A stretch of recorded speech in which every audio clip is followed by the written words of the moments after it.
Assalamualaikum warahmatullahi wabarakatuh. Om Swastiastu, Namo Buddhaya, salam kebajikan, salam sejahtera bagi kita semua. Selamat sore Pak, saya Sabirian Zada dari kelas 2D. Izin untuk mempresentasikan buku jurnal yang saya baca yang diberitakan oleh Bapak yang kemudian dipresentasikan gitu Pak. Dan eh, saya izin juga menyampaikan kenapa saya berpresentasi melalui eh, Google Meet atau tidak secara langsung gitu Pak, karena memang ada kendala-kendala yang tidak bisa saya jelaskan karena mungkin akan memotong banyak waktu gitu Pak. Oke, langsung saja Pak ya, di sini saya membaca jurnal terkait strategi ekonomi syariah untuk stabilitas ekonomi Indonesia. Nah, di sini izin memperkenalkan diri terlebih dahulu Pak. Nama saya Sabirian Zada dengan NPM 0231231143. Sejatinya saya itu dari kelompok 6 ke kelompok 7 gitu Pak. Nah, di situ tuh ada dua teman saya lagi yang seharusnya membersamai saya. Tapi pada kesempatan kali ini teman saya yang satu itu cuti, kemudian teman yang saya satu lagi dia telah presentasi terlebih dahulu nginduk dengan kelompok yang lain gitu Pak. Karena pada kesempatan kali itu saya sedang ada kegiatan organisasi untuk studi banding ke Universitas Telkom Bandung. Baiklah, mungkin lanjut saja Pak ya. Di sini stabilitas ekonomi dalam ekonomi konvensional. Nah, mungkin sebagian besar Pak orang-orang Islam ini memikir bahwa ekonomi yang kita pakai kali ini, ekonomi konvensional itu adalah ekonomi kapitalis gitu Pak. Yang memang benar-benar hanya mensejahterakan orang-orang yang memang mereka sudah sejahtera sejatinya seperti itu. Tapi di sini sedikit saya jelaskan terlebih dahulu bahwa pertumbuhan ekonomi Indonesia mencapai 5,11%, dan sedikit lebih tinggi dibandingkan triwulan sebelumnya yang sebesar 5,04 gitu kan. Jadi pertumbuhan ini didukung oleh peningkatan permintaan domestik, konsumsi rumah tangga dan belanja pemerintah. Nah, jadi sebenarnya walaupun lebih naik dan lebih besar daripada tahun sebelumnya, ekonomi konvensional ini di angka 5,11%, walaupun memang kalau misalkan dilihat persentasenya daripada negara-negara yang lain itu memang kita lebih besar. Tapi untuk negara berkembang seperti Indonesia dalam angka 5,11% itu tergolong angka yang kecil gitu Pak. Karena memang seharusnya lebih daripada itu. Seperti itu. Mungkin sedikit terkait ekonomi konvensional seperti itu Pak ya, bahwa ekonomi konvensional ini eh, banyak sekali kasarnya riba bunga seperti itu Pak, yang memang menjadikan ekonomi kita tidak maju, pertumbuhan ekonomi kita ya hanya stuck di angka segitu aja gitu Pak. Walaupun memang alhamdulillah di angka 5,4% sudah naik sampai 5,11% juga itu suatu progres gitu Pak ya. Cuma masih menjadi suatu hal yang memang tidak seharusnya naik sebesar itu sih Pak. Memang harusnya bisa lebih besar lagi daripada itu. Ketika memang ekonomi di Indonesia ini dikelola dengan baik dan benar. Selanjutnya di sini ada strategi ekonomi syariah dalam menstabilkan ekonomi Indonesia. Jadi eh, penulis ini Pak dalam jurnal ini dia memberikan beberapa saran, memberikan beberapa elemen yang seharusnya dijadikan eh, dijadikan cara untuk ekonomi Indonesia ini bisa berkembang lebih pesat daripada sebelum-sebelumnya. Nah, di sini ada beberapa poin, di antaranya ada pengembangan industri keuangan syariah, pengembangan pasar modal syariah, kebijakan fiskal syariah. Mohon maaf Pak, itu typo, seharusnya fiskal. Kemudian literasi dan kesadaran masyarakat, pemberdayaan ekonomi masyarakat, penguatan halal value chain, kemudian juga penguatan bidang ekonomi digital syariah, kerjasama internasional dalam ekonomi syariah. Sejatinya Pak, mungkin saya singkat saja Pak ya, agar tidak banyak memotong waktu. Dalam ekonomi syariah seperti pengembangan industri keuangan syariah itu ada bank-bank syariah yang memang sudah hadir dari sebelum-sebelumnya gitu Pak. Kenapa bank syariah itu hadir? Karena memang ada bank konvensional. Bank konvensional ini hadir memang atas nama bunga gitu Pak. Cuma yang membedakan memang ekonomi syariah dan ekonomi konvensional. Mungkin di pengembangan industri ini Pak, seperti bank konvensional dan bank syariah. Menurut saya pribadi itu sekedar hanya nama saja gitu yang berubah. Dalam realisasinya bahkan lebih besar bank syariah untuk mengambil keuntungan gitu Pak ya. Cuma di sini sebenarnya saya sedikit bukan kontra Pak ya, cuma ada hal-hal yang memang tidak saya setujui terkait jurnal yang saya baca. Di sini pengembangan ekonomi syariah kan contohnya itu seperti bank syariah Pak. Nah, tapi setelah saya pelajari bank syariah itu hadir dengan landasan untuk meninggalkan riba, untuk menjadikan riba itu pergi gitu Pak. Untuk menjauhi riba lah, karena memang riba ini apa ya, riba itu suatu hal yang memang diharamkan lah Pak, bahwa Allah juga dalam Quran berfirman, eh, wa halallahu wa ahallallahu bai'a wa harrama riba gitu. Tapi eh, bank-bank syariah, bank-bank konvensional di Indonesia banyak yang riba, maka bank syariah itu hadir gitu Pak.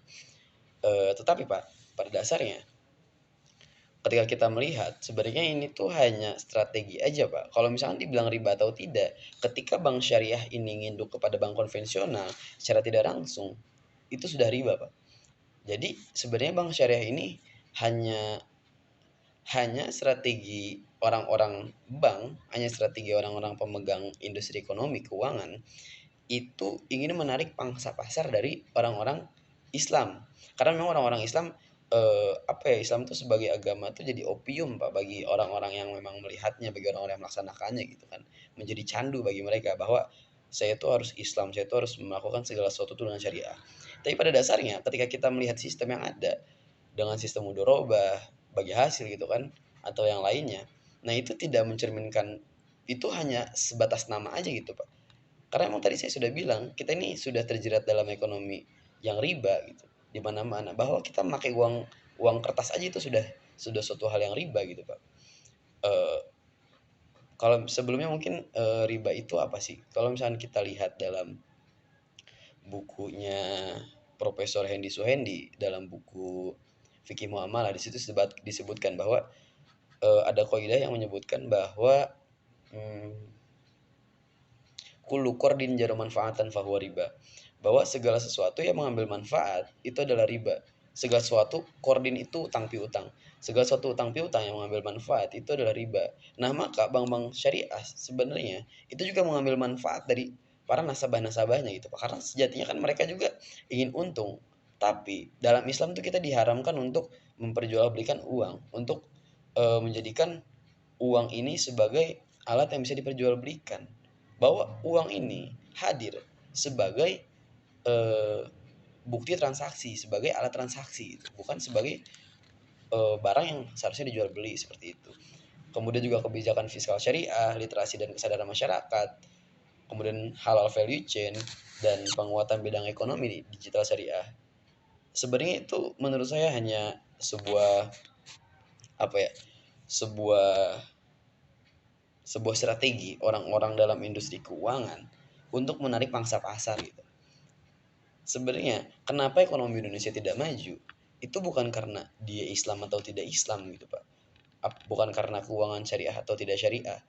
Sebenarnya memang karena etika dalam corporate etiknya tidak dipakai.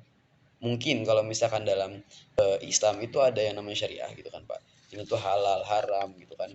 Tapi dalam ekonomi, dalam kehidupan kita bernegara ataupun kita secara internasional gitu kan, itu ada yang namanya corporate ethic gitu. Nah, hal-hal itu yang seharusnya membatasi orang-orang untuk tidak melakukan hal-hal yang memang tidak seharusnya dilakukan, seperti korupsi, kemudian hal-hal yang lainnya gitu, yang menjadikan eh, ekonomi Indonesia ini stuck di situ aja, tidak maju-maju. Kenapa? Karena memang orang-orangnya tidak menjalankan.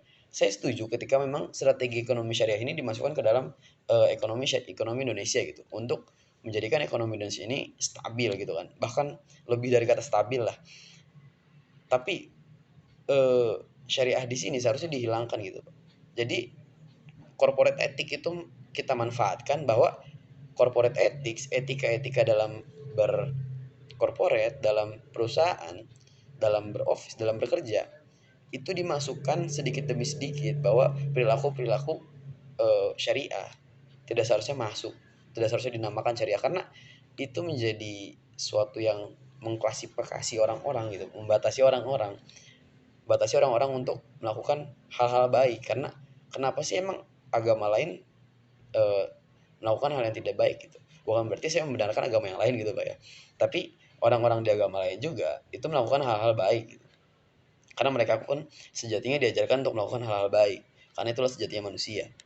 Tapi ketika memang untuk dalam pangsa yang besar, dalam skala yang besar, itu menurut saya tidak perlu dipakai dengan kata-kata syariah. Kenapa seperti itu? Karena itu bakal menjadi bumerang bagi orang-orang Islam. Apakah memang orang Islam ini menganggap bahwa agama yang paling benar gitu kan, bahwa memang benar itu harus, tapi merasa benar itu tidak boleh kan Pak. Itulah yang diajarkan oleh Rasulullah Muhammad. Maka seharusnya orang-orang Islam ini cerdas untuk masuk ke dalam sistem ekonomi dan menstabilkan ekonomi Indonesia dengan memberikan sebuah pengajaran-pengajaran Islam, pengajaran-pengajaran syariah tanpa perlu memakai embel-embel syariah gitu. Jadi seperti itu sih Pak mungkin menurut saya ya.